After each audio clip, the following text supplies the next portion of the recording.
एका छोट्याशा गावात सई नावाची गोड मुलगी राहायची. सई खूपच उत्साही होती. तिला सतत प्रश्न विचारायला खूप आवडायचे. तिची आई खूप प्रेमळ आणि समजूतदार होती. एक दिवस सई आईला विचारते, "आई, आपण नेहमी चांगलेच का वागायचे?"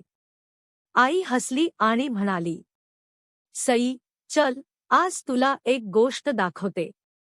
आईने सईला बागेत नेले. तिथे एक छोटे रोप होते. आई म्हणाली, "जर आपण या रोपाला रोज पाणी दिले, सूर्यप्रकाश मिळू दिला, तर काय होईल?" सई म्हणाली, "ते मोठे होईल, फुले येतील." आई म्हणाली, "बरोबर. अगदी तसंच, चांगले विचार आणि चांगले वागणे दिले तर मन सुंदर होते." त्या दिवशी सरूने शेजारच्या आजीला पाणी दिले. लहान भावाला खेळण्यात मदत केली. आणि आईला घरात कामात मदत केली. संध्याकाळी आईने सईला मिठीत घेतले आणि म्हणाली, "आज तू खूप छान वागलीस."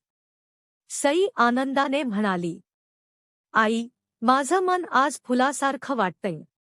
आई हसून म्हणाली, "तेच खरं सुख आहे, बाळा."